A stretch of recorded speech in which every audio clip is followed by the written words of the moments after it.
আমি শামীম পাটোয়ারি আপনার কাছ থেকে শুরু করব যে আপনাদের রাজধানীতে আপনাদের কার্যালয়ে অগ্নিসংযোগ ভাঙচুর হামলার ঘটনা ঘটেছে এবং তারপরে খেয়াল করলাম যে খুলনাতেও আপনাদের কার্যালয়ে ভাঙচুরের ঘটনা ঘটেছে এবং সেখানেও ফ্যাসিবাদ বিরোধী ছাত্র শ্রমিক জনতার ব্যানারে এই হামলার ঘটনা ঘটেছে।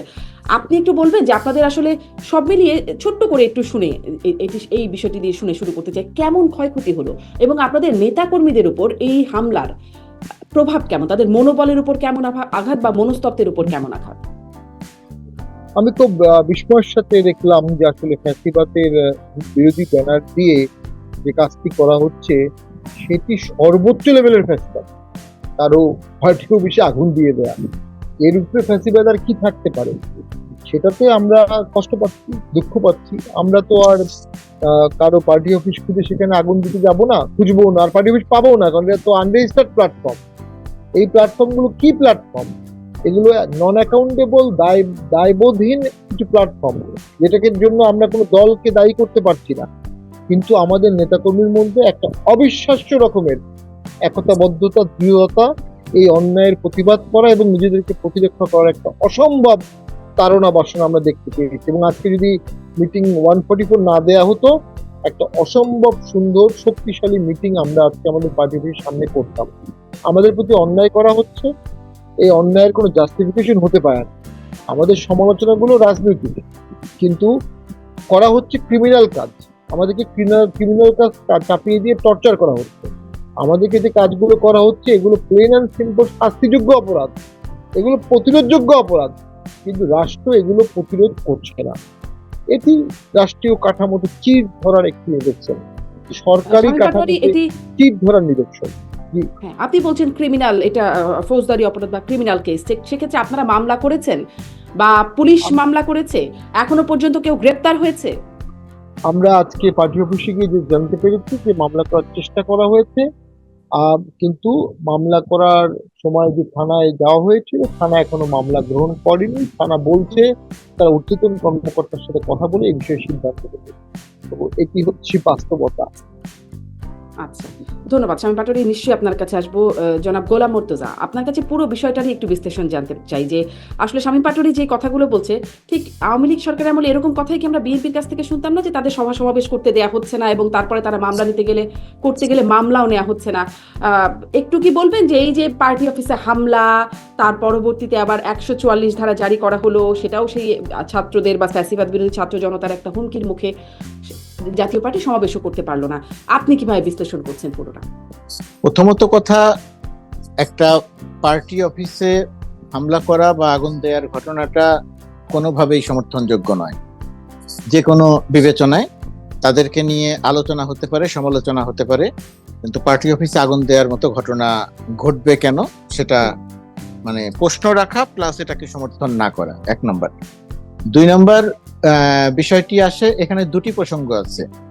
যে বৈষম্য বিরোধী ছাত্র আন্দোলন মিছিল নিয়ে গেছে, সেই মিছিলে জাতীয় পার্টির অফিস থেকে আক্রমণ করা হয়েছে, হামলা করা হয়েছে, গণমাধ্যম আগুন দেওয়া হয়েছে। এটি যেমন সংবাদ গণমাধ্যমে প্রকাশিত হয়েছে, ছবি ছাপা হয়েছে, একই রকম ভাবে ছাত্র জনতার উপরে হামলা করা হয়েছে, সেটিও গণমাধ্যমে প্রকাশিত হয়েছে, সংবাদ প্রকাশ। মানে এখানে দুটি ঘটনা ঘটেছে।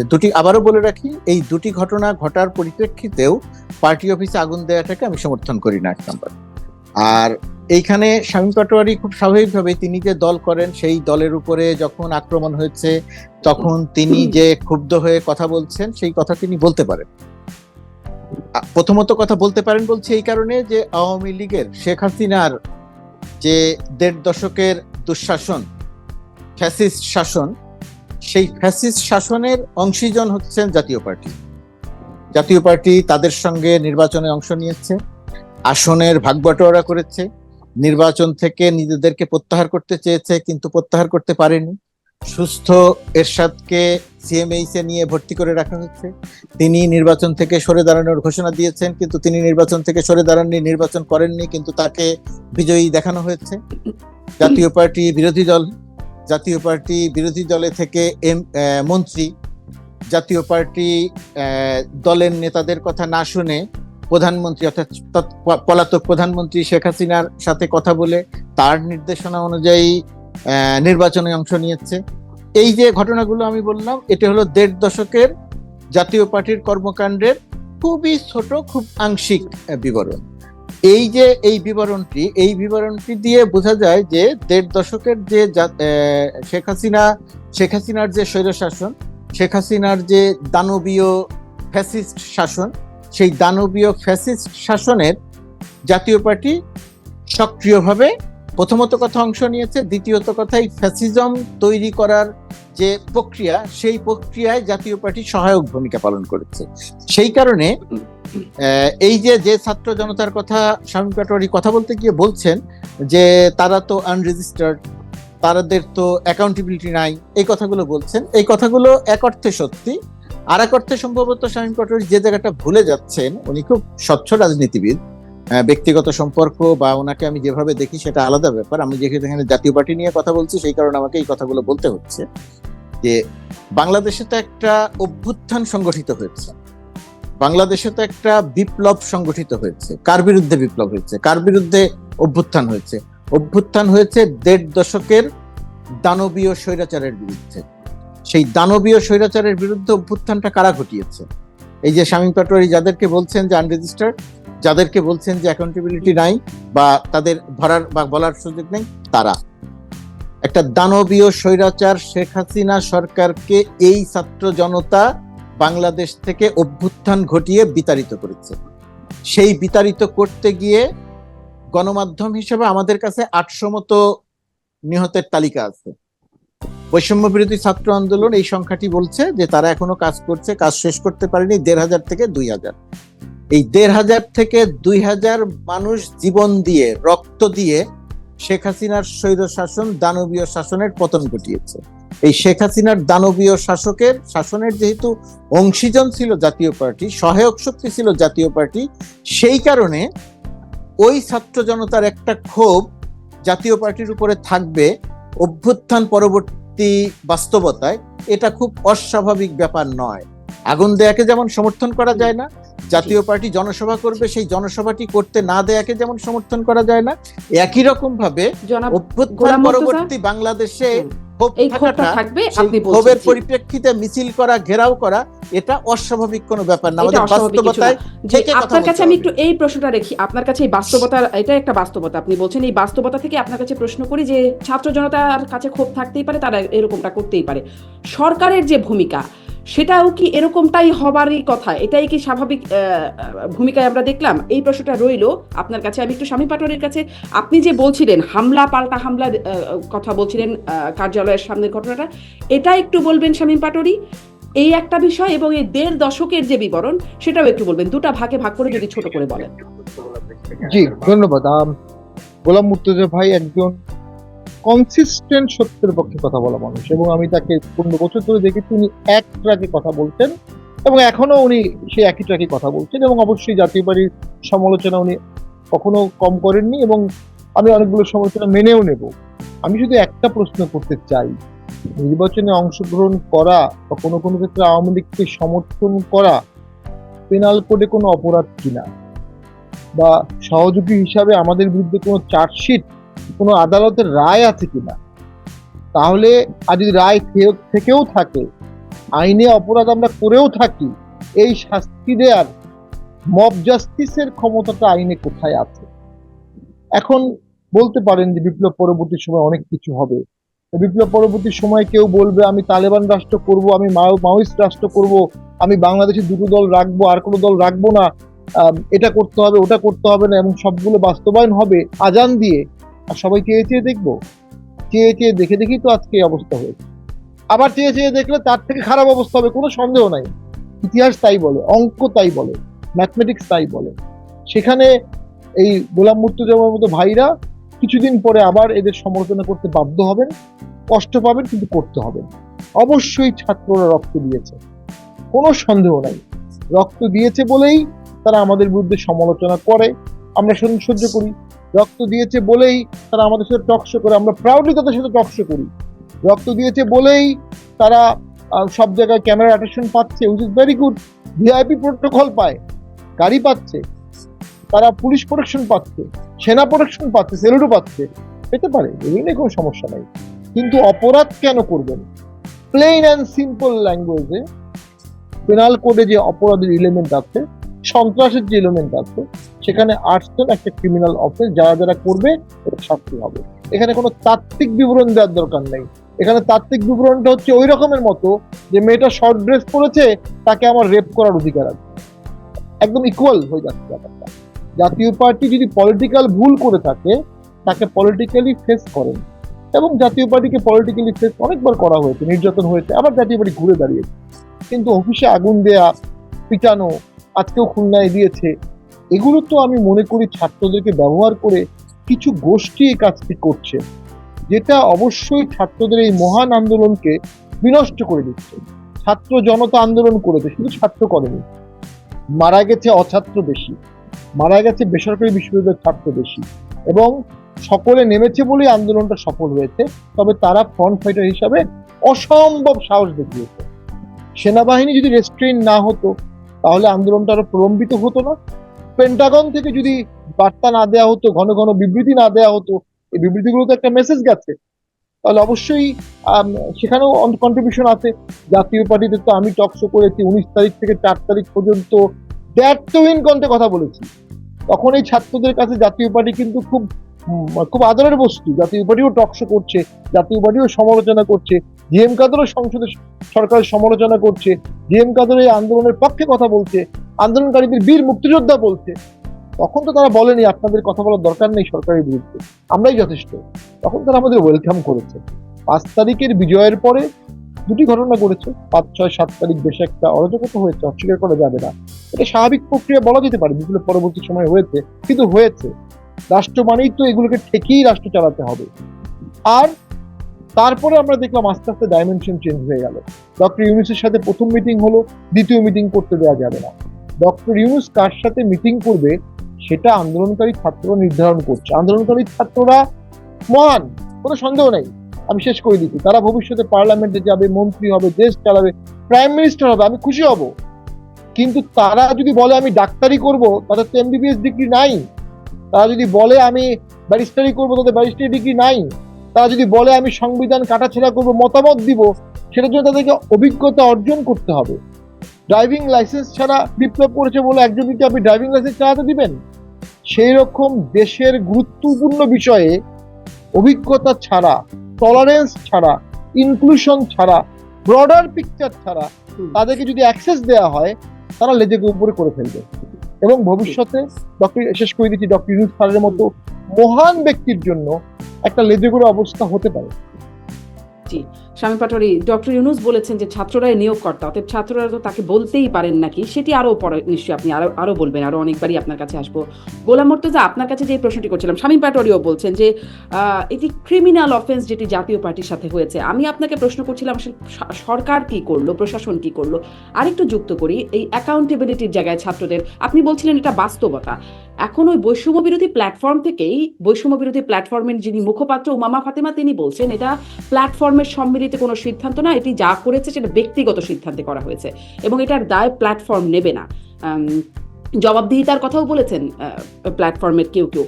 আপনি কি মনে করেন আসলেই বৈষম্য বিরোধী ছাত্ররা যেই স্পিরিটে বা যেভাবে মানে আন্দোলনটা চালিয়েছে, এখন কি সমন্বয়করা সমন্বয় হারাচ্ছে নিজেদের মধ্যে?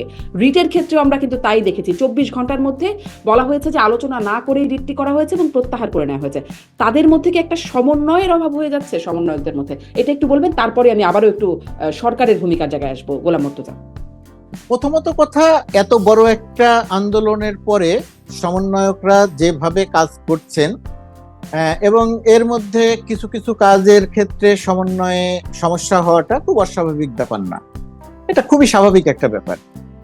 তারা একটা রিট করেছে, আগের দিন গণমাধ্যমে সেটার সমালোচনা হয়েছে, সমালোচনার পরিপ্রেক্ষিতে তারা বুঝতে পেরেছেন যে তারা ভুল করেছেন, তারা পরের দিন সেটা প্রত্যাহার করে দিয়েছেন। আমি মনে করি এটাকেই ডেমোক্রেসির স্পিড, এটাই যে আলোচনা হয়েছিল, সমালোচনা হয়েছিল, তারা সেটা প্রত্যাহার করে নিয়েছে, তারা তাদের ভুল বুঝতে পেরেছে। এটার আমি প্রশংসা করি যে তাদের এই যে উদ্যোগ, 1 নাম্বার। 2 নাম্বার, এই যে ব্যক্তিগত উদ্যোগ না প্ল্যাটফর্মের উদ্যোগ, দুটি কথাই তাদের জায়গা থেকে এসেছে, সমন্বয়করা করেছে। আমি আগেই বলেছি, আবারও পরিষ্কার করে বলছি, আগুন দেয়াটাকে আমি সমর্থন করি না, কিন্তু বিপ্লব পরবর্তী এই যে শিক্ষার্থীদের আমরা যেভাবে মূল্যায়ন করছি, ড্রাইভিং ছাড়া লাইসেন্স সহ অনেকগুলো কথা বলেছেন শামীম পাটোয়ারি। আমার কাছে এই কথাগুলোকে একেবারেই অপ্রাসঙ্গিক মনে হলো। এত বড় একটা বিপ্লব, এত বড় একটা অভ্যুত্থান ঘটানোর পরে তারা ডক্টর মোহাম্মদ ইউনূসের নেতৃত্বে একটি সরকার গঠন করার সুযোগ তৈরি করে দিয়েছে। ডক্টর মোহাম্মদ ইউনূস সেই সরকারটি পরিচালনা করছেন। সরকারের বয়স এখনো 3 মাস হয়নি। এই সময়ে সরকারের মূল্যায়ন করারও সুযোগ আসেনি, কিন্তু তারপরেও আমরা সবাই মূল্যায়ন করছি, প্রতিটি খুঁটিনাটি ঘটনা নিয়ে মূল্যায়ন করছি। আমি এর আগে যখন আরেকটি অনুষ্ঠানে আপনার সঙ্গে কথা বলেছি, আমি সেখানেও সরকারের আমার বিবেচনায় যে জায়গাগুলো দুর্বল, যে জায়গাগুলো সমালোচনা করে সেখানে সমালোচনা করেছি। আমি আমার নিজের চ্যানেলে সমালোচনা করেছি, সমালোচনার জায়গাটা থেকে সরে আসা হয়নি, সবসময় সমালোচনা করেছি। এখন শিক্ষার্থীরা বিপ্লব করেছে, অভ্যুত্থান ঘটিয়েছে, সরকার দেশ পরিচালনা করছে, তাদেরই সরকার। এখন সেই শিক্ষার্থীরা যদি ক্ষমতার বাইরের জায়গা থেকে, যারা অভ্যুত্থান করেছে তাদের একটা চাওয়া আছে, তাদের একটা প্রত্যাশা আছে, সেই জায়গা থেকে তারা যদি কথা বলেন, সেই জায়গা থেকে তারা যদি তাদের দাবি দাওয়াগুলো উপস্থাপন করেন, এর মধ্যে মানে সামান্যতম কোনো ভুল থাকতে পারে না। দাবি দেওয়ার ধরনে, কি দাবি চাইলো, কি দাবি করলো, সেটা নিয়ে তর্ক করা যেতে পারে। তারা কেন এই দাবি করলো সেটা নিয়ে তর্ক করা যেতে পারে, কিন্তু তারা যে দাবি করবে স্বৈরাচার শেখ হাসিনা আওয়ামী লীগ দেশে রাজনীতি করতে পারবে কি পারবে না, সেই বিষয়ে তাদের অবশ্যই স্পষ্ট মতামত থাকতে পারে। সারা দেশের মানুষ তাদের মতামতকে মেনে নিচ্ছে বা মেনে নিবে, বা সরকার তাদের মতামতকে সম্পূর্ণরূপে মেনে নিচ্ছে বা মেনে নিয়েছে, বিষয়টি সেরকম নয়। তারা সরকারের অংশ হিসেবে, যেহেতু জাতীয় পার্টি সরকারের অংশ ছিল, অংশীজন ছিল, সরকারকে সহায়তা করেছে, সরকার বলতে শেখ হাসিনার ফ্যাসিস্ট শাসনকে সহায়তা করেছে, সেই কারণে জাতীয় পার্টির প্রতি তাদের এক ধরনের ক্ষোভ আছে, তীব্র ক্ষোভ আছে। আমার নিজেরও ক্ষোভ আছে, আমি একজন সংবাদকর্মী হিসেবেও ক্ষোভ আছে। আমি শেষ করি। তো সেই ক্ষোভের জায়গা থেকে জাতীয় পার্টি বিষয়ে তারা যে সিদ্ধান্তটি দিচ্ছে, তারা যে আলোচনাটা করছে, আগুন দেওয়ার অংশ ছাড়া তাদের যে প্রতিবাদ, আর সেই প্রতিবাদটি তো আসতেই পারে। এই প্রতিবাদের নিয়ে তো এত দোষ ত্রুটি খোঁজার কোনো সুযোগ নাই। অভিজ্ঞতার কথা বলছেন যে তাদের অভিজ্ঞতা নাই, বাইরে অভিজ্ঞতা ছাড়াই একটা ফ্যাসিস্ট সরকারকে ১,৫০০ মানুষের জীবন দিয়ে একটা ফ্যাসিস্ট সরকারের পতন ঘটিয়েছে। যে সমন্বয়কদের অভিজ্ঞতা নাই বলছি আমরা, সেই সমন্বয়কদের হারুন, হাতের হোটেলের হারুনকে দিয়ে ধরিয়ে নিয়ে যাওয়া হয়েছে, ডিজিএফআই এর হাতে তুলে দেওয়া হয়েছে, সারা রাত ধরে পিটিয়েছে, পরের দিন অজ্ঞান অবস্থায় ভোর রাতে পূর্বাচলে ফেলে যাওয়া হয়েছে, সেখান থেকে ফিরে এসে আবার সে আন্দোলন করেছে। তো এটাকে যদি আমি শুধু এখন ওই চুল পাকা দাড়ি পাকা বয়স্ক বা অভিজ্ঞতা দিয়ে বিচার করি, তাহলে সম্ভবত আমরা আবার আরেকটা ভুল করছি। সব দল মিলে, বিএনপির মতো এত বড় জায়ান্ট দল মিলে, দল যখন আন্দোলন করতে গিয়ে বারবার ব্যর্থ হয়েছে, তখন শিক্ষার্থীরা আন্দোলন করেছে, ছাত্র জনতা আন্দোলন করেছে, সেই আন্দোলনের পাশে জামাত বলেন, বিএনপি বলেন, সবাই এসে সেখানে যোগ দিয়েছে, সম্মিলিত যোগ দিয়েছে। এবং পরবর্তীতে ঘটনা কি ঘটেছে? সামরিক বাহিনী সামনে এসেছে। সামরিক বাহিনী কি করেছে? সামরিক বাহিনী দেখেছে যদি গুলি করে মানুষ মারতে হয়, লাখ লাখ মানুষ মারতে হবে, সামরিক বাহিনী সেখানে গুলি করেনি। এই তো ঘটনা।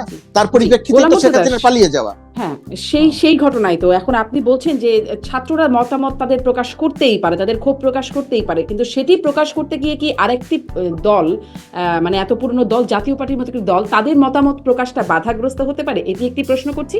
এবং সরকারের ভূমিকা যেটি আমি জানতে চাইছিলাম, আমি উমামা ফাতেমার প্রসঙ্গে বলছিলাম, তো তিনিই বলছেন যে সরকার এখানে কি অ্যাকশন নিল, এত ইনঅ্যাক্টিভ কেন সরকার, মানে তাদের যে প্রশাসন বা বাহিনীগুলো আছে তারা কি করছে, তিনি এই প্রশ্নটা করেছেন। আপনি কেমন দেখলেন সরকারের বাহিনীর? আপনার আগের অংশটা কি ছিল প্রশ্নের? যে আসলে মানে আপনি বলছেন যে ছাত্ররা এত বড়, আচ্ছা, হ্যাঁ, বুঝতে পেরেছি। তারা তো মত প্রথমত কথা একটা বিপ্লব পরবর্তী, অভ্যুত্থান পরবর্তী একটা পতিত স্বৈরাচারের সহযোগীদের বিষয়ে ছাত্র জনতার যে প্রতিক্রিয়া, এটা খুব অস্বাভাবিক প্রতিক্রিয়া নয়। জাতীয় পার্টির বিষয়ে তাদের যে প্রতিক্রিয়া, এটা খুব অস্বাভাবিক প্রতিক্রিয়া নয়। এটা স্থায়ী প্রতিক্রিয়া হবে না, এটা আমি জানি, কিন্তু এখন যে প্রতিক্রিয়া সেটা অস্বাভাবিক প্রতিক্রিয়া নয়। বিশেষ করে যখন দুইজন সমন্বয়ক রংপুরে যেতে চেয়েছে এবং সেখানে স্থানীয় জাতীয় পার্টি যখন তাদেরকে অবাঞ্ছিত ঘোষণা করেছে, জাতীয় পার্টিও এই বিষয়টিকে আরো বেশি উস্কে দিয়েছে। এই দায় জাতীয় পার্টিরও, 1 নাম্বার। 2 নাম্বার হচ্ছে সরকার কি করলো। তিমা যে প্রশ্ন করছেন, সরকারের নানাবিধ আচরণ নিয়ে আমাদেরও সেই প্রশ্ন আছে। আর তার বাইরে এখানে যেটা আছে যে একটা দেশের আইন শৃঙ্খলা পরিস্থিতি নিয়ন্ত্রণ করে মূলত পুলিশ। শেখ হাসিনার ফ্যাসিস্ট শাসনে পুলিশকে সবচেয়ে বেশি ধ্বংস করে দেওয়া হয়েছে। সেই পুলিশ এখন পর্যন্ত পুলিশ ঠিক হয়নি। পুলিশ স্বাভাবিক অবস্থায় ফেরেনি, বলতে পারেন এটা সরকারের ব্যর্থতা। একই সঙ্গে সরকারের ব্যর্থতাও বলতে পারেন, একই সঙ্গে স্বরাষ্ট্র উপদেষ্টার ব্যর্থতা বলতে পারেন, একই সঙ্গে বুঝতে হবে যে আমাদের সবাইকে, আমি বুঝতে হবে বলতে আমি আমার কথা বলছি, বুঝতে হবে এটা যে একটা দেশের আইন শৃঙ্খলা পরিস্থিতি যারা উন্নয়ন করেন বা যারা রক্ষা করেন তাদের মনোবল যদি ধ্বংস করে দেয়া হয়, তাদের স্ট্রাকচার যদি ধ্বংস করে দেয়া হয়, এবং আন্দোলনে পুলিশ গুলি করে নির্বিচারে মানুষ মেরেছে এবং আন্দোলনকারীদের দ্বারা পুলিশ নিহত হয়েছে, এরকম একটা অবস্থার মধ্যে পুলিশকে স্বাভাবিক করা যায়নি। তো পুলিশকে স্বাভাবিক না করতে পারার কারণটা কি হচ্ছে? এই যে চুরি, ছিনতাই, ডাকাতির সংখ্যা বেড়েছে। এই মুহূর্তে বাংলাদেশে থেকে কেউ যদি একটা থানায় ফোন করে, অধিকাংশ থানা থেকে রেসপন্স পাওয়া যাবে কি যাবে না সেটা খুবই চিন্তার বিষয়, পাওয়া যাবে না কঠিন। সেই কারণে সেনাবাহিনীকে নামানো হয়েছে, ম্যাজিস্ট্রেসি ক্ষমতা দেওয়া হয়েছে। এখন সেনাবাহিনী তো আইন শৃঙ্খলা পরিস্থিতি নিয়ন্ত্রণ করতে অভ্যস্ত নয়। সবকিছু মিলিয়ে দেশের পরিস্থিতি এখনো পর্যন্ত স্বাভাবিক নয়। সরকারের বয়স 3 মাস হতে চললো। সেরকম একটা জায়গাতে সরকার কি করলো? সরকার 144 ধারা দিয়েছে, কাউকেই জনসমাবেশ করতে দেয়নি। সরকার জাতীয় পার্টির অফিসের সামনে পরের দিন থেকে পুলিশ মোতায়েন করেছে, সেনাবাহিনী মোতায়েন করে রেখেছে, আর যাতে কোনো ঘটনা না ঘটে। একটা মামলা না নেওয়ার কথা যেটা শামীম পাটোয়ারি বলছে, সেটা যদি সত্যি হয়ে থাকে সেটা অবশ্যই নিন্দনীয়, মামলা নিতে হবে। কেউ একজন গোলাম মুর্তজা, আপনাকে ধন্যবাদ। গোলাম মুর্তজা মানে অভ্যস্ত নয়, তাদের ট্রমা আছে, সেই বিষয়গুলো আপনি বলছিলেন, কিন্তু অভ্যস্ত না, আমি বলিনি অভ্যস্ত নয়, মানে সেনাবাহিনী, আপনি বলছিলেন না যে সেনাবাহিনী আসলে এই আইন শৃঙ্খলা পরিস্থিতি অভ্যস্ত নয়। আমি বলছি সেনাবাহিনী কোন বাংলাদেশের মতো দেশে আইন শৃঙ্খলা পরিস্থিতি উন্নয়নে সরাসরি কাজ করে না। তারা কাজ করতে পারে যদি পুলিশ তাদেরকে সর্বতোভাবে সহায়তা করে। এখানে তো পুলিশ অনুপস্থিত, পুলিশ তো ইনঅ্যাক্টিভ, যে কারণে তারাও স্বাভাবিকভাবে কাজ করতে পারছে না। জি, গোলাম মুর্তজা, পুলিশ সেখানে উপস্থিত ছিল, সেনাবাহিনী ছিল, মানে যেটি শামীম পাটোয়ারি বলছিলেন যে আজান দিয়ে আসলে হামলা, মানে আগে থেকেই হুঁশিয়ারি বার্তা দিয়ে। এটা খুব বাজে একটা শব্দ। আমার ধারণা শামীম ভাই শব্দটা প্রত্যাহার করবেন, আজান দিয়ে হামলা, মানে উৎখাতের একটা ঘোষণা দিয়ে যে হামলা, তারপরেও আসলে এটা ব্যর্থ হওয়াটা সেটা একটা প্রশ্ন। আর শামীম পাটোয়ারি, আপনার কাছে প্রশ্ন, যেটি গোলাম মুর্তজা যেটি বলছেন যে রংপুরে যাওয়ার সময় যেটি করা হয়েছে, বা মেয়র মোস্তফা যেরকমটা বলেছেন, তাদেরকে টোকাই বলেছেন, তাদের সম্পর্কে আরো কিছু কথা বলেছেন, এই যে পাল্টাপাল্টি, তার কারণেই কি এখন এই পরিণতি? এবং এখন যখন এই পরিণতি, ছাত্ররা যখন আপনাদের প্রতি এই মনোভাব পোষণ করছে, বিদ্বেষ পোষণ করছে, আপনারা আসলে সামনে কি করবেন? সামনে আপনাদের রাজনীতি কিভাবে চালাবেন? জি, ধন্যবাদ। আমার একদম ব্যক্তিগত অভিমত, ওরা ছোট, ওরা তারুণ্য উজ্জীবিত, ওরা কিছু বললেও আমাদের এতটা রিয়াক্ট না করলেও হতো, টু বি অনেস্ট। এটা আমার ব্যক্তিগত, দলীয় অবস্থান না, এটা আমার ব্যক্তিগত অভিমত। রিয়াক্ট করেছে বলে কি আগুন দিবেন নাকি? গালি দিয়েছে বলে কি আগুন দিবেন নাকি? গালি দিয়েছে, আরো গালি দেন, বড় অসুবিধা কি? আগুন দিবেন কেন? প্রথম কথা। দ্বিতীয় কথা হচ্ছে, দাবিগুলোর কথা মুর্তজা ভাই বললো যে দাবি তুলতেই পারে। ছাত্ররা যদি নিয়োগ করতে হয় তাহলে দাবি তুলতে হবে কেন? সরকারই করবে, ছাত্ররা যা চাবে তাই করবে। আওয়ামী লীগের আমলে বিএনপি দাবি তুলবে, বিএনপির আমলে আওয়ামী লীগ দাবি তুলবে, আওয়ামী লীগের আমলে তো আওয়ামী লীগ দাবি তুলবে না। তো ছাত্র জনতা সরকারের কাছে ছাত্র জনতা আবার দাবি তুলবে কেন? এটা তো একটা ফিশি ব্যাপার। তার মানে কিছু কাজ সরকার করতে চায়, ছাত্রদের দিয়ে বলিয়ে জাস্টিফাই করে ওদের কাছে বন্দুক দিয়ে গুলি ছুটছে। কিছু কাজ কোনো একটি দল করতে চায়, ছাত্রদের দিয়ে বন্দুকে গুলি তুলে ওদের ঘাড়ে দায় চাপাচ্ছে, ছাত্রদেরকে বিতর্কিত করছে, ছাত্রদেরকে রাষ্ট্রপতি ইস্যু, বিচারপতি ইস্যু, জাতীয় বডি ইস্যু, তাদেরকে এত নেগেটিভ ইস্যুতে কেন ব্যবহার করা হবে? তাদের দেশ গঠনের ইস্যুতে ব্যবহার করেন, তাদেরকে এক্সটারমিনেশন ফিলোসফিতে কেন নিয়ে যাচ্ছেন, তাদেরকে অ্যানিহিলেশন প্রক্রিয়ার পার্ট কেন করছেন? ইতিহাসে তারা কেন আগুন দেয়া, দমন করা, নির্মূল করা, মেরে ফেলা, বাতিল করা, এই দাবিগুলো কেন?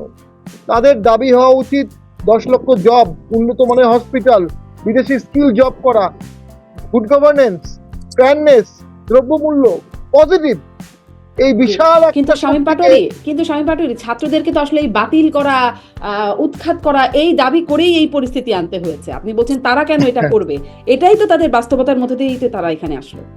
না, তারা একটা মহান আন্দোলন করেছে, রক্ত দিয়ে, জীবন দিয়ে। এখন বেসরকার যদি রিটায়ার্ড সিনিয়র আর্মি অফিসাররা প্রথম থেকে অবস্থান না নিত এবং না বলতো যে আমরাও মাঠে থাকবো, তাহলেও সবার কন্ট্রিবিউশন আছে, তাদেরও কন্ট্রিবিউশন আছে, ছাত্রদের একটা বিশাল কন্ট্রিবিউশন আছে, অস্বীকার করা যাবে না। হ্যাঁ, তাদের অভিজ্ঞতা কম থাকলেই যে তারা মতামত দিতে পারবে না তা না, কিন্তু অভিজ্ঞতা মানে নাই দেখেই মতামত দিলেই সেটা শুনতে হবে, ব্যাপারটা তো এমন না। তারুণ্যের উজ্জীবিত রক্ত আর অভিজ্ঞতার অভিজ্ঞ নলেজ, এই দুটোর সমন্বয়ে তো দেশ চলবে। আমি কিছু তাত্ত্বিক কথা বলি। দেখুন, 71 সালে যে বীর মুক্তিযোদ্ধারা যুদ্ধ করলো, বীর মুক্তিযোদ্ধারা, তাদের মধ্যে খালেদ মোশাররফও আছে। খালেদ মোশাররফকে মেরে ফেলা হলো এই দ্বন্দ্বের কারণে। তার লাশ পড়ে থাকলো, জানাজা হবে কিনা, তখন একজন বললেন যে না, উনি বীর মুক্তিযোদ্ধা, সম্মানের সাথে জানাজা করতে হবে। তো এই যে যারা যুদ্ধ করে, তারা যদি সঠিক পথে দেশকে নিতে না পারে, তারা সহ সকলে বিপদে পড়ে। এই সকলকে বিপদে পড়ার কোনো যুক্তি তো নাই। রাষ্ট্রীয় আহম্মকতা এবং দলীয় আহম্মকতা এবং বিপ্লবীদেরও আহম্মকতা, সকল আহম্মকতা তো একসাথে হলে হবে না। সেখানে অভিজ্ঞতা, ওয়াইজম্যান, ইন্টেলিজেন্স, নলেজ লাগবে। সে অভিজ্ঞতাটা যারা বিপ্লব করেছে তাদের মধ্যে সিনিয়ররাও দিতে পারে, কোনো অসুবিধা নেই। আরেকটি যেটা বলছি, যে তাদের রাজনৈতিক দল না থাকার কারণে প্রবলেম যেটি হচ্ছে, ঘটনা ঘটাচ্ছে একজন, আরেকজন বলছে আমি এটা জানি না, এটা আমাদের মতামত না, এটা ওরা করেছে। ব্যক্তিগত বলতে কিছু নাই। আমি এই জন্য একটা জায়গায় জানতে চাচ্ছি যে তারা আসলে নতুন দল করবে নাকি তারা অন্য কোনো দলকে ভোট দিবে। তারা কোন দলে ভোট দেয় জানতে পারলে আমরা তাদের কাজগুলোকে বুঝতে পারতাম, যে তারা যদি এই দলকে ভোট দেয় তাহলে তারা এই কাজগুলো ওই দলের প্রতিনিধি হিসেবেই করছে, অথবা তাদের নতুন একটি দল করে সেই নতুন দলের প্রতিনিধি হিসেবেই করছে। আমি ব্যক্তিগতভাবে মনে করি তাদের এখন ক্লাসে গিয়ে ওয়াচডগ হিসেবে থাকা প্রয়োজন। দেশে বড় কোনো ক্রাইসিস আসছে, তারা আবার ঝাঁপিয়ে পড়বে। তারা যে ঝাঁপিয়ে পড়তে পারে, এই অসাধারণ রাষ্ট্রীয় সীমাবদ্ধতা অর্গানিক্যালি এদেশে তৈরি হয়ে গেছে। ভবিষ্যতে যেই দেশ চালাবে, এই ঝাঁপিয়ে পড়া ছাত্রদেরকে ভয় পাবে। তাদেরকে টম ডিক হ্যারি মার্কা ইস্যুতে নিয়ে তাদেরকে জেনারেলাইজ করে ফেলে, বিতর্কিত করে ফেলে, কম্পার্টমেন্টাল করে ফেলে, ট্রিভিয়ালাইজ করে ফেলে, ট্রাইবালাইজ করে ফেলে তাদের ক্ষতি করা হচ্ছে। জি, শামীম পাটোয়ারি, আপনার কাছে একটু এই প্রশ্নটা একটু করতে চাই। আপনারা এখন সরকারের কাছ থেকে কি ভূমিকা আশা করেন এরপরে? সরকারের কাছে ভূমিকা বলতে, আমি ওই যে আজান দিয়ে বললাম, এটা অবশ্যই অনেকের মন খারাপ করতে পারে। আজান দিয়ে বলতে আমি জানান দিয়ে বলছেন, ফেসবুকে জানান দিয়ে করছেন, আমি কালকে এই অপরাধটি করিব, আসেন সবাই, স্ট্যাটাস দিয়ে করছেন। সবাই রাজু চত্বরে চলে আসেন, সেখানে আসলেন, সবাই মিলে মশাল নিয়ে মিছিল করলেন। মিছিলের ফাঁকে মশাল নিয়ে যদি আপনার বাড়ির সামনে মিছিল করে, আপনার বিরুদ্ধে মিছিল করে, আপনি কি করবেন? ভয় পাবেন, আত্মরক্ষা করবেন, সেলফ ডিফেন্স করবেন। কে আগে আগুন দিয়েছে আমাদের ভিডিও দেখেছি, আমাদের ভিডিওতে আমরা দেখেছি প্রথম আগুন যারা আগুন নিয়ে আসছে তারা দিয়েছে, এবং জাতীয়বাদীর লোকটা তখন বাইরে থেকে ওদেরকে প্রথমবার ধাওয়া দিয়ে বের করে দিয়েছে, দ্বিতীয়বার দিয়েছে, তৃতীয়বার অনেকে আসতে পারেনি, পারবে না, এটা তো খুব স্বাভাবিক। তো পার্টি অফিসের সামনে আগুন নিয়ে যাবেন মানুষ, তো জীবনের নিরাপত্তা ঝুঁকি আছে। তো সেটা আসলে আমি মনে করি একটা মাধ্যম থাকা উচিত ছিল, যে এই দুটো দ্বন্দ্বময় পরিস্থিতির মধ্যে সিনিয়র সাংবাদিকরা, সিনিয়র রাজনীতিবিদরা তারা আলোচনা করে একটা সমাধান করবে। সেই সমাধানটার উদ্যোগ কেউ নিল না, রাষ্ট্রও নেয়নি। এই যে জানান দিয়ে দিয়ে সব কাজ করা হলো, তখন তো 144 দেওয়া হয়নি। কেন সেদিন 144 দেওয়া হলো না? কেন ব্যারিকেড দেওয়া হলো না? সেখানে আগুন লেগে যদি কারেন্টের তারে আগুন লাগতো, পল্টনে আগুন লেগে যেতে পারে। রাষ্ট্রের সংকটের তো কোনো কম নাই, দ্রব্যমূল্য হু করে বাড়ছে, ঢাকার ট্রাফিক ব্যবস্থা ভেঙে পড়ছে, মানুষের নিরাপত্তা নাই। আপনি সংকট কমানোর থেকে সংকট বাড়ানোর দিকে কেন দেশকে ধাবিত করবেন? আর এটা আমি শেষ করে দিচ্ছি, আর এটা সরকার আমি মনে করি নিবৃত্ত করে দেওয়া পারতো, কারণ তার নিয়োগকর্তা, তার অংশই তো এখানে আছে, তার অংশকে সে কনভিন্স করতে পারবে না। জি, ধন্যবাদ শামীম পাটোয়ারি। গোলাম মুর্তজা, সরকার আসলে এই ঘটনাটা প্রতিহত করবার জন্য, যেন এরকম একটা আক্রমণ না ঘটে, তার জন্য খুব পদক্ষেপ নেয় নাই। শামীম পাটোয়ারির কথা সেটা আরো স্পষ্ট হচ্ছিলাম। আর এরপরে আসলে যা করবার কথা, মানে এরকম একটা ঘটনা ঘটবার পরে সরকারের কাছ থেকে আসলে কেমন তৎপরতা বা পদক্ষেপ আশা করছেন? দেখেন, আমরা একটা জায়গাতে ভুল করছি। সেই ভুলটি হচ্ছে, দুটি জায়গায় ভুল করছি, দুটি অংশ। প্রথমত কথা, ছাত্রদের বয়স কম, তারা ছোট, তাদের অভিজ্ঞতা নাই, এগুলো বলে আমরা তাদেরকে এক ধরনের আন্ডারএস্টিমেট করছি। এটা করাটা ঠিক নয়। বয়স কম হলেই সে আমার চেয়ে কম জানে, অভিজ্ঞতা কম থাকলেই সে আমার চেয়ে, আমার অভিজ্ঞতা বেশি, তার অভিজ্ঞতা কম, সেই কারণে আমি তার চেয়ে ভালো কাজ করব, এই ধারণা করাটা বোকামি। তারা যে কি করতে পারে তারা সেটা প্রমাণ করেছে। সুতরাং তাদের বয়স কম, তারা ছোট, তাদের অভিজ্ঞতা নাই, এই বিষয়গুলোর আলোচনা না করাই ভালো আমার ধারণা, 1 নম্বর।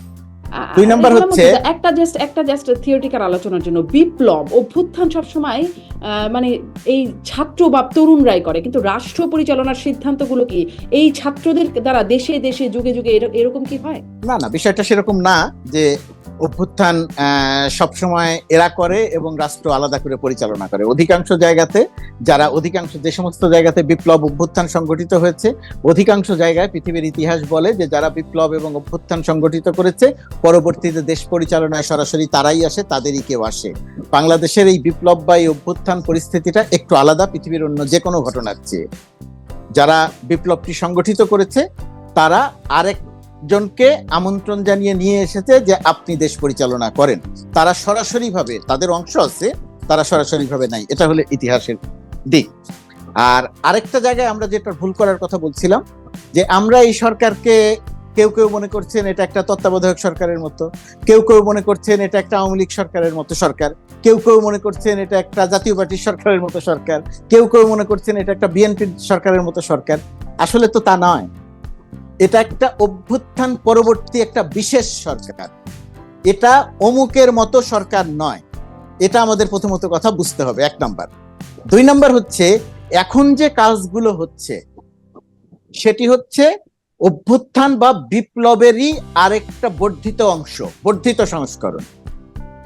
বিপ্লব বা অভ্যুত্থান সংবিধান মেনেও হয় না, আইন মেনেও হয় না। যেহেতু মূল যে স্বৈরাচার, মূল যে দানব, সেই দানবকে যেহেতু বিতাড়িত করা গেছে, সেই দানব অভ্যুত্থান যারা ঘটায় তারা যদি মনে করে যে এরা দানবের সহযোগী, তারা যদি মনে করে যে এরাই দানব বানিয়েছে, তাহলে তারা তাদের বিরুদ্ধেও একই রকমের অভ্যুত্থান ঘটানোর মতো আন্দোলনের ডাক দিতে পারে। তার অংশই তারা ফেসবুকে ঘোষণা দিয়েছে আজকে আমরা এখানে মিছিল নিয়ে যাব, তার অংশই মশাল মিছিল নিয়ে যাওয়া। এখন অভ্যুত্থান পরবর্তী যে অংশ মানে বর্ধিত অংশ, সেই অংশের জায়গাতে আমার বিবেচনায়, আমার এখানে মন্তব্যটি হচ্ছে যে তারা মশাল মিছিল করতে পারে, জাতীয় পার্টির অফিস ঘেরাও করতে পারে, জাতীয় পার্টিকে ফ্যাসিস্টের সহযোগী বলতে পারে, কিন্তু এই যে সাংঘর্ষিক অবস্থায় যাওয়া, আগুন দেয়া, এই কাজটি করাটা তাদের মোটেই উচিত হয়নি। এটা যদি তারা না করতো তাহলে তারা অনেক বেশি বিচক্ষণতার পরিচয় দিত। এই যে অনৈতিক কাজটা করলো, এর প্রেক্ষিতে সরকারের তৎপরতা কি দেখলেন আপনি? সরকারের তৎপরতা যেটা করার কথা সেটাই ছিল, কারণ সরকারও ওই বিপ্লবেরই অংশ, সরকারের ওই অভ্যুত্থানেরই অংশ। সরকার যারা অভ্যুত্থান ঘটিয়েছে, যারা বিপ্লব করেছে, তারা যখন গিয়ে এরকম একটি কাজ করেছে, সরকার তখন তাদেরকে নিবৃত্ত করার চেষ্টা করেছে। পরের দিন যাতে আর ঘটনা না ঘটে সেখান থেকে তাদের নিবৃত্ত করার চেষ্টা করেছে। সরকারের কাজ করেছে। সরকার যদি আরো সংগঠিত হতো, সরকারের পুলিশ যদি আরো অ্যাক্টিভ হতো, তাহলে সরকার হয়তো আরেকটু দায়িত্ব নিতে পারতো। সেই জায়গাটি পারে নাই, সেটা সরকারের একটা দুর্বলতা, সেটা সামগ্রিক দুর্বলতা। আর ছাত্ররা দাবি করবে কেন? দাবি তো ছাত্ররাই করবে। ছাত্ররা যে মানে যে চাওয়া নিয়ে তারা যে অভ্যুত্থান ঘটিয়েছে, তারা একজনকে আমন্ত্রণ, ডক্টর মোহাম্মদ ইউনূসের মতো একজন ব্যক্তিত্বকে আমন্ত্রণ জানিয়ে নিয়ে এসেছে। তিনি একটি উপদেষ্টা পরিষদ গঠন করেছেন। সেই উপদেষ্টাদের কেউ অনেক ভালো কাজ করছেন, কেউ কাজ করতে পারছেন না বলে দৃশ্যমান হচ্ছে। এখন ছাত্রদেরই তো দাবি থাকবে, এটা হচ্ছে না, এটা হতে হবে, ওটা হচ্ছে না, ওটা হতে হবে। ছাত্ররাই তো দাবি করবে যে আমরা সংবিধান কেমন ভাবে দেখতে চাই। দাবির বাস্তবায়ন তার হাতে, দাবি বাস্তবায়ন তার হাতে নয়। দাবি বাস্তবায়নের জন্য সরকার কমিশন করেছে, সেই কমিশন রিপোর্ট দিবে, রিপোর্ট নিয়ে আলোচনা হবে, পর্যালোচনা হবে, রিপোর্ট নিয়ে মানুষের মতামত থাকবে, রাজনীতিবিদরা সেখানে মতামত দেবেন। তো দাবি কেন করতে পারবেন? অবশ্যই দাবি করতে পারবে। যারা এত বড় ত্যাগ স্বীকার করলো, আজকে তারা দাবি তো করতেই পারবে। অবশ্যই। তারপরে হামলা যেটা হচ্ছে মানে ঢাকার পরে খুলনায় হলো, সেখানে আরো বহু জায়গায় অভ্যুত্থান পরবর্তী স্বৈরাচারের সহযোগীদের উপরে হামলার ঘটনা ঘটতে পারে, এটা অস্বাভাবিক কিছু নয়। কিন্তু শিক্ষার্থীদের এই জায়গাটিতে সচেতন হওয়া দরকার যে আমরা আন্দোলন করব, আমরা তাদেরকে প্রতিহত করার ঘোষণাও দিতে পারি, কিন্তু হামলা করব না, আগুন দিব না, এই জায়গাটিতে তাদের আসা দরকার। তার মানে অভ্যুত্থান পরবর্তী একটা বাস্তবতা এভাবে আমাদের মেনে নিতে হবে। শামীম পাটোয়ারী, আপনি যে প্রশ্নটি আগের অংশও করছিলাম, এই বাস্তবতায় আপনারা আসলে সামনে কি করবেন? আপনাদের রাজনীতি মানে কিভাবে চালাবেন সামনে? অবশ্যই বিপ্লব অভ্যুত্থানে যারা অংশগ্রহণ করে তাদের রাষ্ট্র পরিচালনায় ব্যাপক একটা ভূমিকা বিপ্লব পরবর্তী সময়ে থাকে, নর্মাল। সেই বিপ্লবগুলো 71 সালে আমাদের মুক্তিযুদ্ধ, অথবা নেপালে প্রচন্ডর যে বিপ্লব, কমিউনিস্ট বিপ্লব, বা অন্যান্য দেশে যারা বিপ্লব করেছে, তারা সবাই একটা স্ট্রাকচার, ভিজিবল স্ট্রাকচারে বিপ্লব করেছে। তাদের একটা সেনাবাহিনী ছিল, তাদের একটা পলিটিক্যাল থিঙ্ক ট্যাঙ্ক ছিল, তাদের সভাপতি ছিল, সেক্রেটারি ছিল, তাদের জেলা সভাপতি ছিল, তাদের একটা স্ট্রাকচার, লেইড স্ট্রাকচার ছিল। নানা কারণে তাদেরকে আন্ডার কভারে থাকতে হয়নি। তাদের একটা আদর্শও ছিল যে আমি এই তত্ত্বে বিশ্বাস করি। কিন্তু আমাদের দেশে যে আন্দোলনটি হয়েছে বিগত জুলাই আগস্ট মাসে, ওটা কম্বিনেশন অফ অনেকগুলো ইডিওলজির ছিল, এবং একটাই ছিল সরকার পতন, যেহেতু ছাত্র বেড়ে ফেলেছে। সেখানে জেনারেল কে ছিল, সেখানে সভাপতি কে ছিল, কিছুই ছিল না। একটা কৌশলগত কারণে ভিন্ন মাত্রা একটা আন্দোলন করা হয়েছে। সেই আন্দোলনে ওই ধরনের মডেলগুলো কাজ করবে বলে আমার মনে হয় না। কারণ কাঠামো চাইনি, কাঠামো ছিল না। কাঠামোটা প্রথম কাজ আমি মনে করি, যারা এই আন্দোলনটি করেছে তারা যদি দেশকে গঠন করতে চায়, কন্ট্রিবিউট করতে চায়, তাদের প্রথম কাজ ছিল নিজেদের একটি কাঠামো তৈরি করা, এবং সেই কাঠামোর মাধ্যমে কিছুদিন পর আস্তে আস্তে দেশের দায়ভার নেওয়ার জন্য তৈরি হয়ে দায়ভার নেয়া। সে কাঠামো তো তারা তৈরি করছে না, করতে পারছেও না। এত বড় আন্দোলন করার পর নতুন একটি দল করা এত সহজ ব্যাপার না। ঠিক এই জায়গায় বাংলাদেশের কিছু রাজনৈতিক বাস্তবতা আছে, এবং রাজনৈতিক বাস্তবতা হচ্ছে জাতীয় পার্টির সমর্থন যতই কম থাকুক, 3-4টি দল বাদ দিলে বাকি সব দল মিলেও জাতীয় পার্টির সমান সমর্থন হতে পারবে না। এবং প্রশ্নটি রাজনৈতিক, এবং জাতীয় পার্টি কিন্তু খুব, জিএম কাদের তার বক্তব্য কিন্তু অনেকবারই বলেছে যে এরপরও আমাদের কাজে যদি কেউ কষ্ট পেয়ে থাকেন আমরা ক্ষমা চাচ্ছি, ভোটে যাওয়ার কারণে যদি কেউ কষ্ট পেয়ে থাকেন আমরা ক্ষমা চাচ্ছি। কারণ একদিকে মানুষ মারা হয়েছে, আরেকদিকে আমরা ভোটে গেছি, এটা ওই ওই ওই আত্মাকে কষ্ট দিতে পারে। কিন্তু আমাদের উপর অ্যাটাক করা হলে সেটা বেআইনি হবে, অসাংবিধানিক হবে। বাই দ্য ওয়ে, বিপ্লব পরবর্তী সময় তো সংবিধান সাসপেন্ডেড হয়নি, তো সমিতি করার অধিকারও আছে, সমাবেশ করার অধিকারও আছে।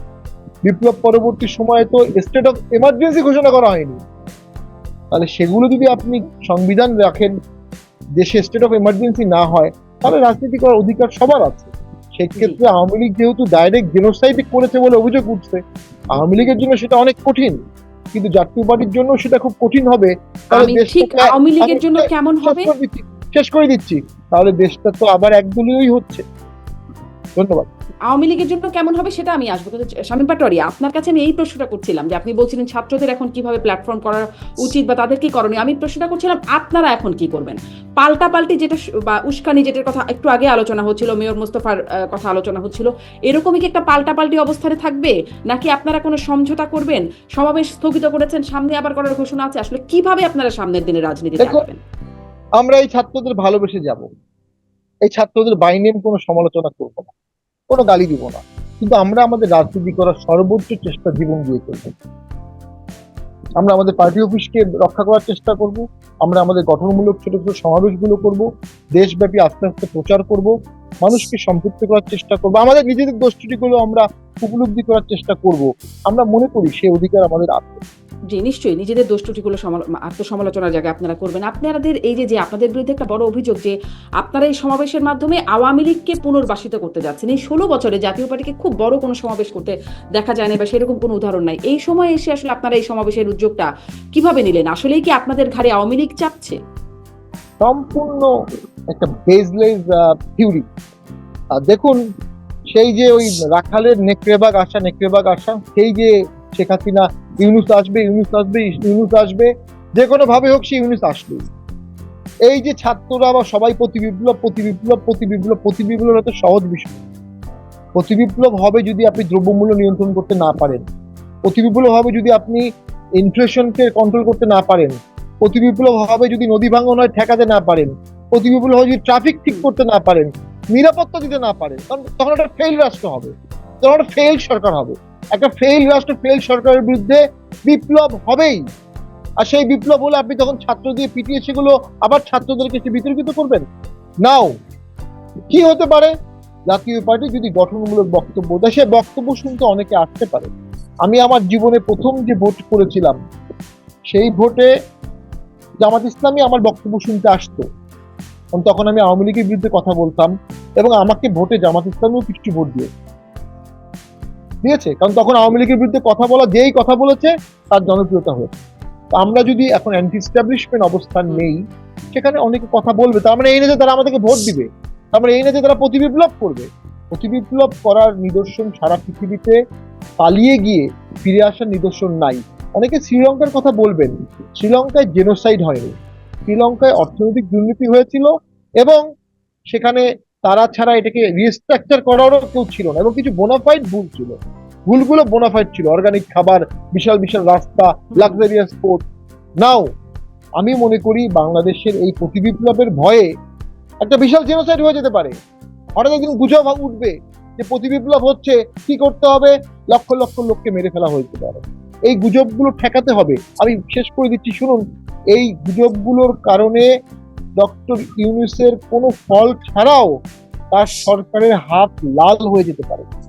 একজন নোবেল বিজয়ী আমাদের দেশে একজনই আছেন, এবং শুধু নোবেল বিজয়ী না, ডক্টর ইউনূস কিন্তু 3-4টা নোবেল বিজয়ীর থেকেও বেশি গুরুত্বপূর্ণ রোল প্লে করেন গ্লোবালি, আমি সেটা পার্সোনালি জানি।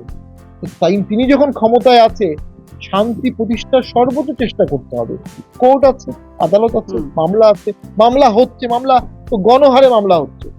জাতীয় পার্টির চেয়ারম্যান মহাসচিব 5 তারিখে বঙ্গভবনে ট্রানজিশনকে সাপোর্ট করছেন, যে কোনো কারণেই হোক, ট্রানজিশনকে সাপোর্ট করছেন, ট্রানজিশনকে ফ্যাসিলিটেট করছেন। ওই সময় যে ছেলেটা মারা গেল, সেই হত্যা মামলাও আসামি করা হয়েছে আমাদের পার্টির লোককে। তাহলে কিভাবে আমরা আস্থা রাখবো? এগুলো তো সেন্ট্রাল জায়গা থেকে নিয়ন্ত্রণ করতে হবে। আর রাষ্ট্রীয় পরিচালনায় সবার গুরুত্ব আছে, অন্তর্ভুক্তি লাগবে। আমি শেষ করে দেই, সামনের পার্লামেন্টে যদি জাতীয় পার্টি থাকে, বিএনপি থাকে, জামাত থাকে, বামপন্থী থাকে, ছাত্ররা থাকে 20-25 জন, পার্লামেন্টে কত ভাইব্রেন্ট চমৎকার হবে। আর যদি এই ছাত্ররা থাকে, জামাত থাকে, বিএনপি হবে, সিজার টু সিজার হবে, যেটা মুর্তজা ভাইরাই বলেছে বিগত পার্লামেন্টগুলোতে হয়ে, একদলীয় পার্লামেন্ট। তো সেটাই তো রিপিট হবে, এবং আসলে কি সেরকমই একটা সামনের রাজনীতির চিত্র হতে যাচ্ছে গোলাম মুর্তজা? আমরা ফিনান্সিয়াল টাইমসকে দেওয়া ডক্টর ইউনূসের যে সাক্ষাৎকার, সেখানে তিনি বলেছেন যে বাংলাদেশের রাজনীতিতে আওয়ামী লীগের কোনো স্থান নেই, এখন জাতীয় পার্টিরও কোনো স্থান নেই। বলা হচ্ছে আওয়ামী লীগের যারা মিত্র তাদেরও কোনো স্থান হবে না বাংলাদেশের রাজনীতিতে, সেই ছাত্ররা এই দাবি করছে এবং তার প্রেক্ষিতে এগিয়েও যাচ্ছে ছাত্ররা। মানে আমরা তো শুনেছিলাম একটা ইনক্লুসিভ, ডক্টর মোহাম্মদ ইউনূস বরাবরই বলেছিলেন যে একটা অন্তর্ভুক্তিমূলক বাংলাদেশ বা একটা ব্যবস্থা গড়ে তোলার ব্যাপারে, সেই রাস্তায় কি যাচ্ছে?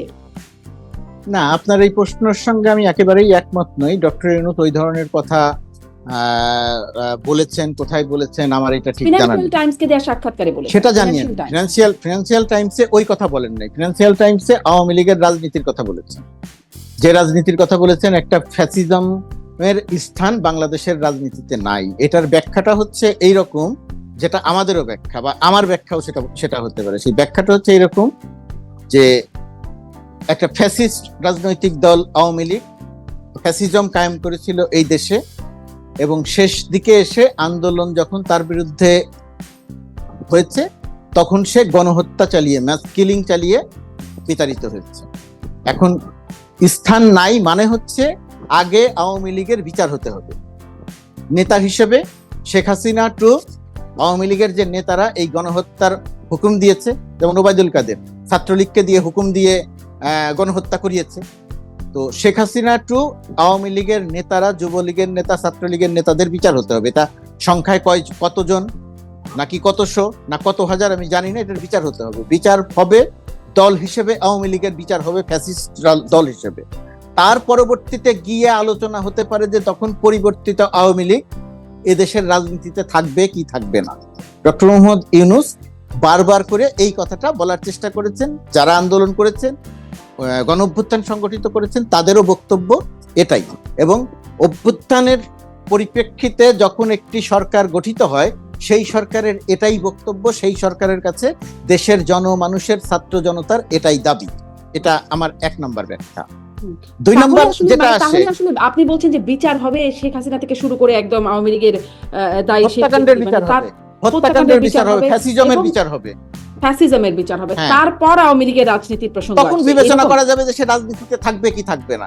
দল হিসেবে তখন আওয়ামী লীগ কিভাবে থাকবে? তারা কি এই ফ্যাসিজমের বাইরে গিয়ে বের হয়ে আসবে? তাহলে এই বিচার কাজ চলাকালীন সময় আওয়ামী লীগের কোনো রাজনীতি থাকবে না। অভ্যুত্থান পরবর্তীতে তো একটা ফ্যাসিস্ট দল, গণহত্যা সংগঠিত করা দল, সেই দল তো রাজনীতি করতে পারে না।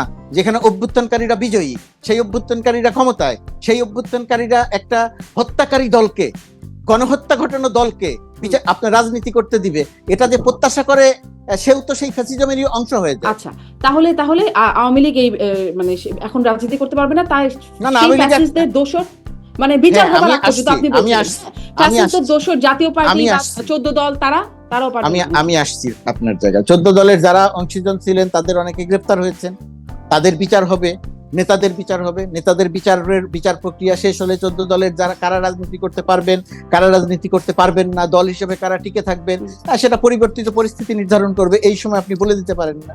আচ্ছা, তাহলে অবশ্যই একদম সহজ একটা প্রশ্ন করি যে মানে বিচার হচ্ছে, জাতীয় পার্টিরও চেয়ারম্যানের নামে মামলা হয়েছে, মহাসচিবের নামে মামলা হয়েছে, বিচার হবে নিশ্চয়ই বিষয়গুলোরও, কিন্তু এত বিচার প্রক্রিয়া নিশ্চয়ই বলা হচ্ছে যেমন সামনের বছরে হয়তো নির্বাচন হবে, আসিফ নজরুল, ডক্টর নজরুল যেভাবে বলছেন, মানে এই বিচার প্রক্রিয়া সব শেষ করে তো নিশ্চয়ই 1 বছরের মধ্যে সম্ভব না। তাহলে সামনে যদি নির্বাচন হয়, সেই নির্বাচনে কি আওয়ামী লীগ, জাতীয় পার্টি বা 14 দল তারা আসলে থাকবে না? বাস্তবতাটা কি এরকম? প্রথমত কথা, আগামীতে নির্বাচনটি কবে হবে সেটা আমি জানি না, আমার কাছে কোনো তথ্য নাই। আমি অনুমান করতে পারি যে এই সরকারের বয়স ধরে নিতে পারি যে 2 বছর, আগামী বছরের শেষ দিকে গিয়ে হয়তো নির্বাচন হতে পারে, এটা আমার অনুমানের কথা। এখন বিচার প্রক্রিয়াটা হতে হবে নির্মোহ, হতে হবে বিতর্কহীন। সেই নির্মোহ বিতর্কহীন বিচার প্রক্রিয়াটা সামনে এগিয়ে নিতে হবে। সেটা কি বিচার প্রক্রিয়া শেষ এই নির্বাচনের আগে করে ফেলতে হবে, নাকি বিচার প্রক্রিয়াটা চলতে থাকবে, নির্বাচনের মতো নির্বাচন হবে, সেটা আমি জানি না। এই কেন্দ্রিক এখন পর্যন্ত কোনো আলোচনা হয়নি, সরকারের জায়গা থেকেও বলা হয়নি, কোনো জায়গা থেকে বলা হয়নি। এটা অনুমান করে হয়তো আমরা কথা বলতে পারি, কিন্তু আমি অনুমান করে এই কথাটা বলতে চাচ্ছি না।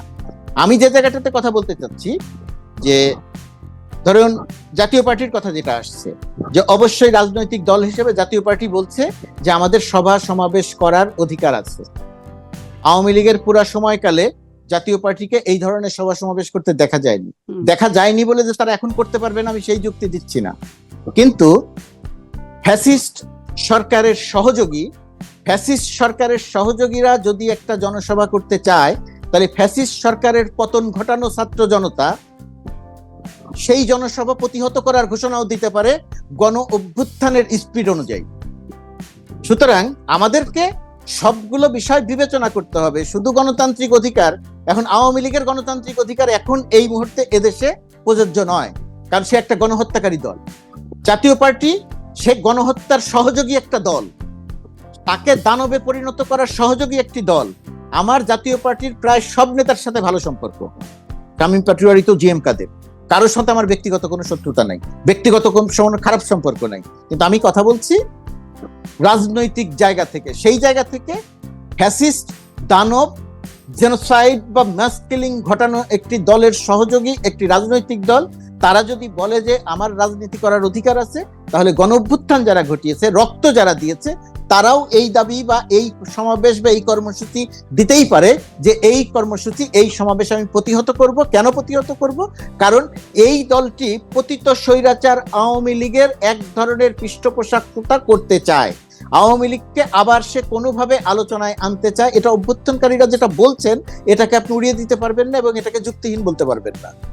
অভ্যুত্থানে যারা বিজয়ী হয়, এই জন্যই এই বাস্তবতার প্রেক্ষিতেই জিজ্ঞাসা করছিলাম, তাহলে সামনের নির্বাচনে কি এই দলগুলো, এই বাস্তবতা যদি আপনি যেটা বলছেন সেই বাস্তবতায় সামনের নির্বাচনে কি এই দলগুলো মাইনাস?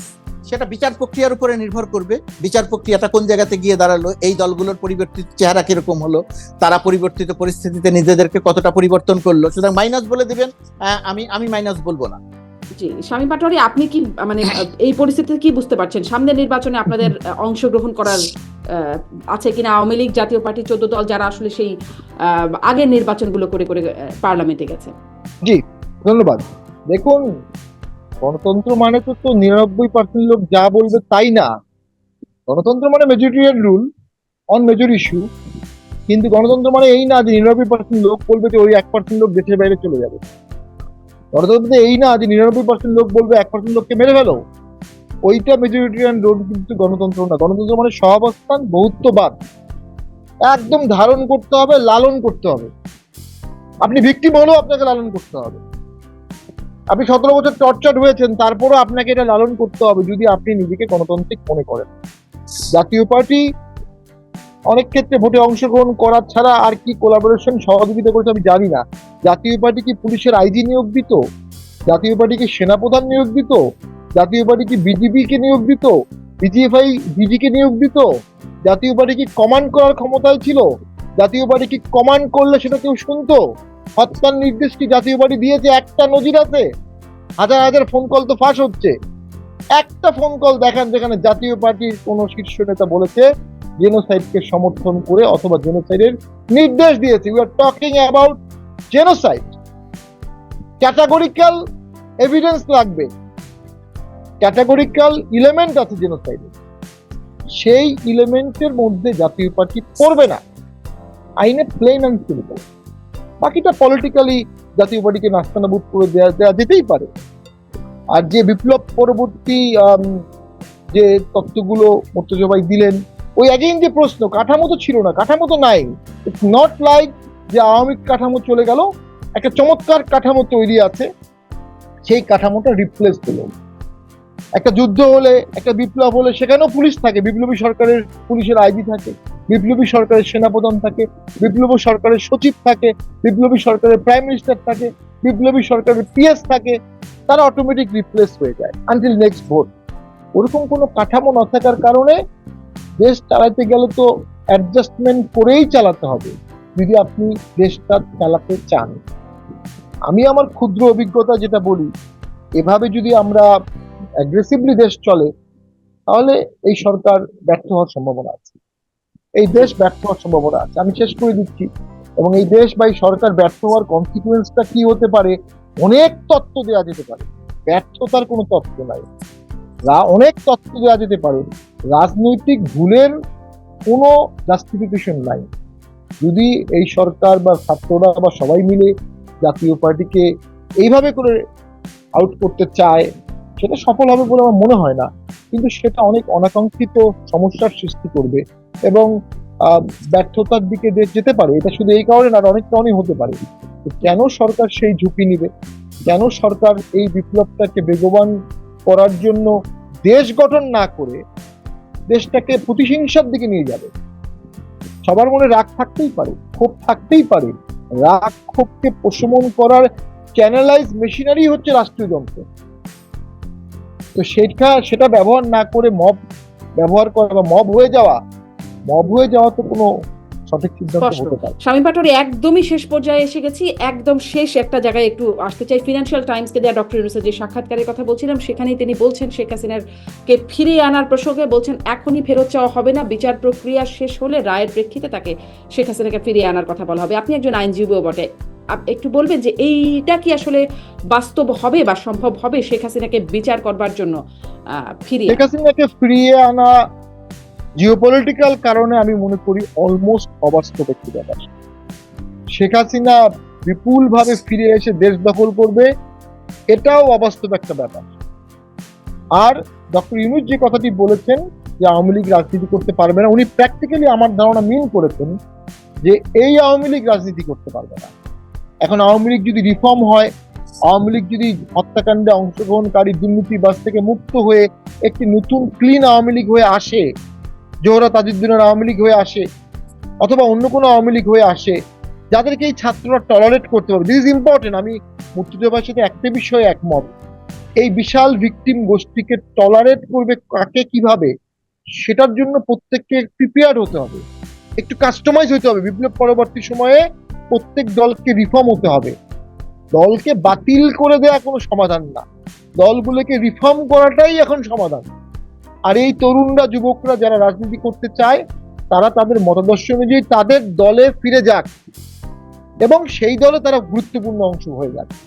দলহীন ভাবে, দলছুট ভাবে দেশ গঠন হবে না।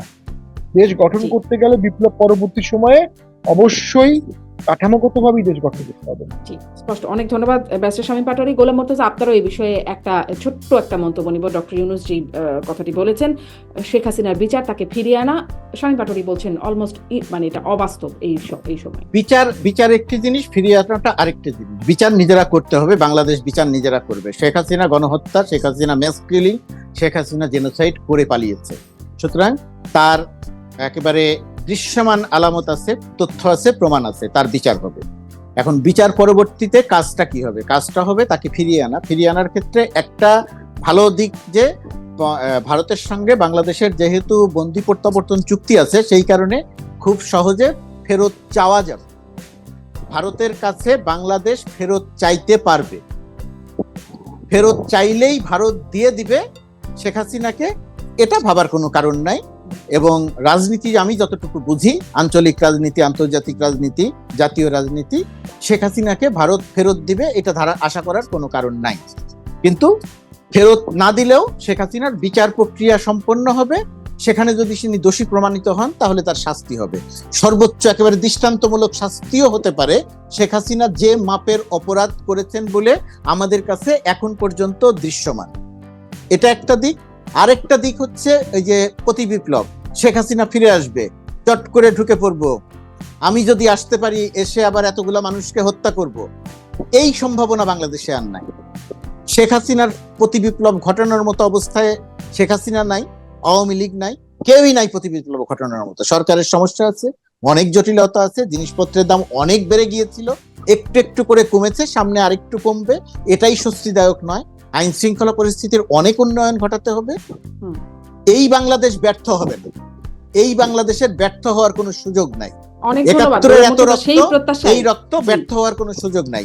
শেখ হাসিনার একই রকম ভাবে শেখ হাসিনার বাংলাদেশের রাজনীতিতে আবার ফিরে আসবেন, তারও কোনো সম্ভাবনা নেই।